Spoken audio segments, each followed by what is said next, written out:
All right, so today we're going to be looking at Temu's top sellers list. Yeah. But we're going to be going a little bit deeper than that, right? It's not just about like what people are buying, but more about, what does this tell us about the trends of like what people are really looking for these days? Exactly. We've got like a ton of research and articles and notes on all this stuff. And some of these items are honestly pretty surprising. Yeah. I know. I was looking at the list too.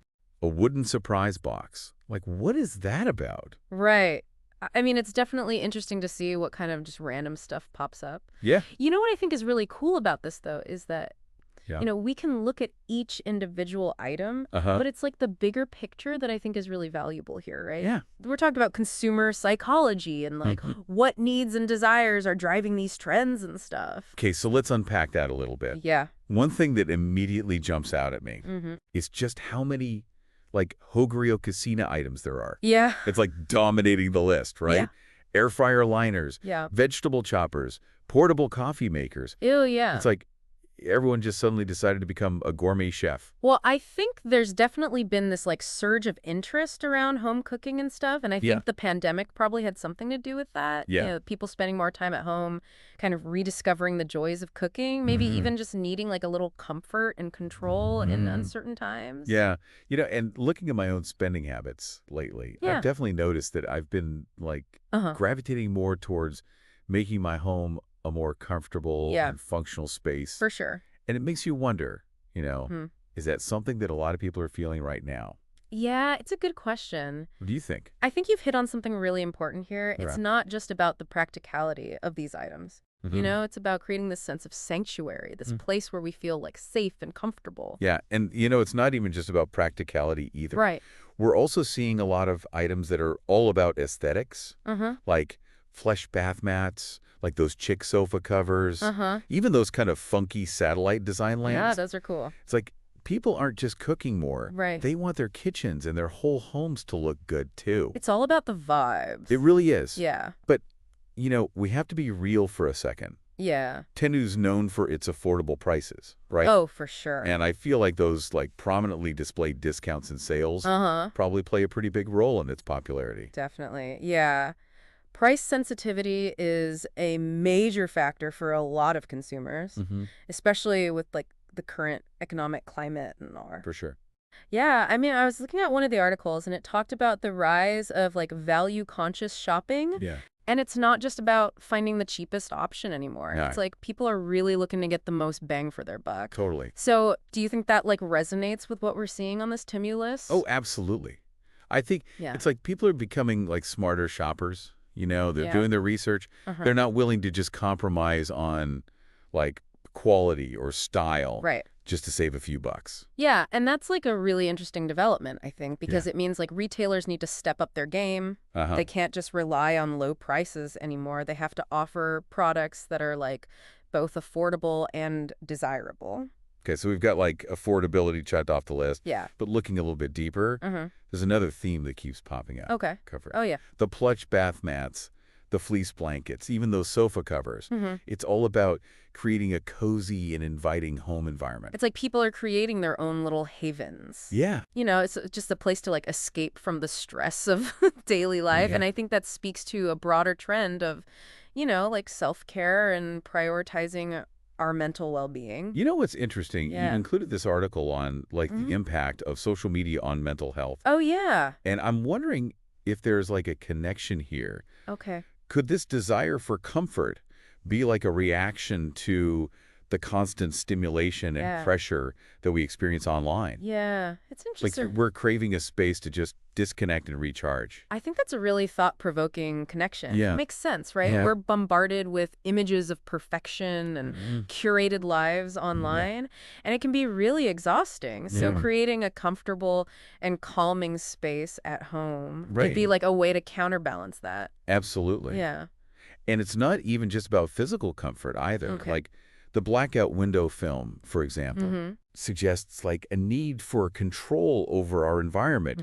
Maybe even a desire to like shut out the chaos of the outside world. Yeah, like creating a sense of peace Yeah. and tranquility within our own spaces, taking back control, even if it's just over the amount of light coming into our living room.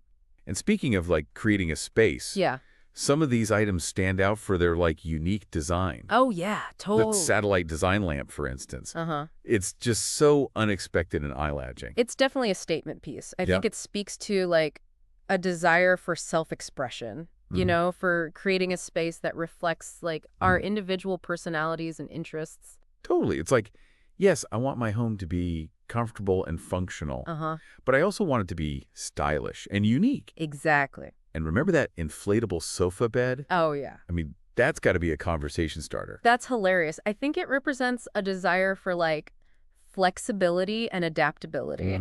Maybe even like a rejection of traditional bulky furniture in favor of something that's more versatile and space-saving. Right. It's about making the most of what we have. Yeah. Being resourceful and creative with our living spaces. And hey, if it looks cool and sparks a conversation, even better. It's not just about the function, it's about the experience, the personality that it brings to a space. And speaking of experiences, how about that cocktail smoker kit you flagged? Oh, yeah. I'm not even sure I know what that is, but it sounds pretty fancy. It's all about elevating everyday experiences, adding a touch of sophistication and intrigue.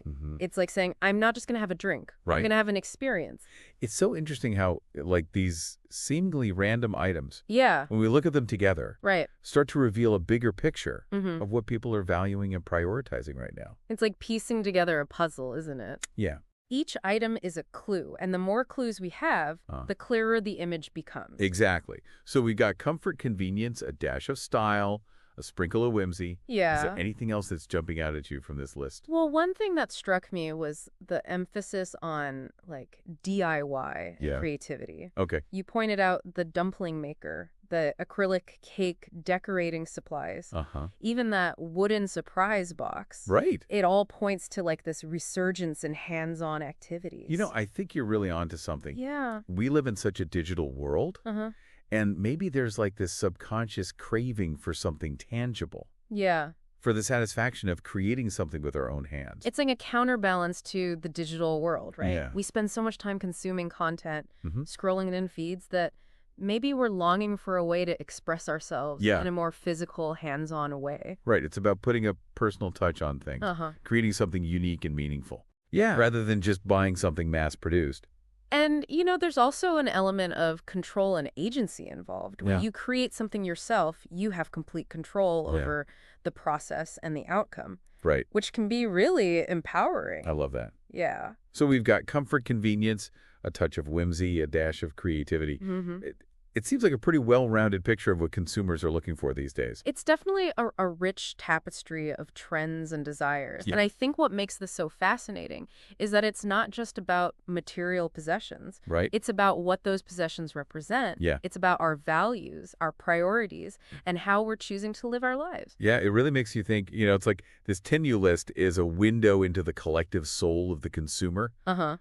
But the big question is, are these trends here to stay? Right. Or are they just like a passing fad? What do you think? I think that's the million-dollar question. Yeah.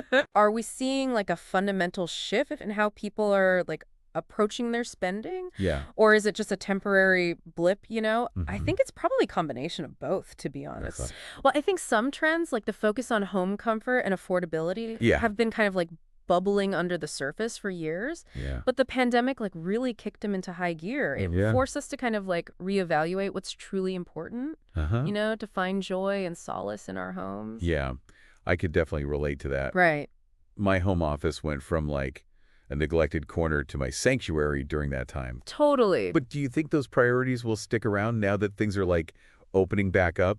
I think they will to a certain extent. Okay. We've kind of tasted the benefits of a slower pace, of creating a space that nourishes our well-being. That's not something we easily forget. Right.